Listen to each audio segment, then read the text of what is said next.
Artemis II is not just a space mission, it is also a live test of some of the most advanced human flight technology ever built, and the kind of science being studied right here in Chicago classrooms. Our Charlie Wojciechowski joins us. He's looking at some of the science that's being tested by this second Artemis mission. Very interesting. Very interesting. Every little bit really is being tested. You know, when those 4 astronauts fly around the moon inside NASA's new Orion spacecraft, it'll mark the first time since the 1970s a crewed mission will venture that far into space. Now, they'll be testing the capsule as well as the systems in preparation for the next and perhaps most important step in the process, a landing on the moon and possibly setting up a base there. We asked University of Chicago Professor Derek Bruzzasi what that base could be and why it is important. We can use the moon as a stepping stone in a way to kind of practice for Mars or other missions into the solar system, so we can test habitats that we might use on Mars. We can test ways to use material that we find locally to build structures instead of bringing everything with us. And what might they be looking for? Well, it might surprise you, Bruzzasi says.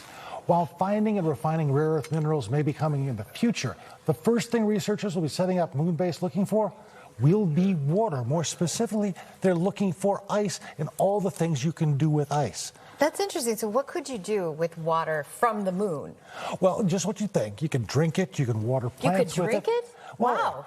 The whole idea it's still is water. You're sustainable. It's hard to bring it up from the Earth to get there, so you're going to look in the dark places on the moon, where it is formed as ice around the craters, around the South Pole, perhaps, where they plan on landing.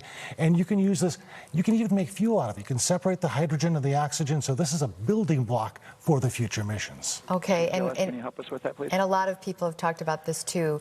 Why didn't we go back to the moon sooner? We always learn so much from these lunar missions, and some say it's because of politics. So how important is politics when it comes to getting to the moon? You know, Bridenstine, who headed up NASA for so many years, said it really was a political decision not to go back. And it was a different time back then. We were the dominant space force. There was no one who had the technology to do this. Well, later on, China developed a lot of this technology. They're on the same race course that we are. The idea is to land before them and maybe claim some of those good spaces right near the poles, looking for the ice and those building blocks that can help a moon base in the future.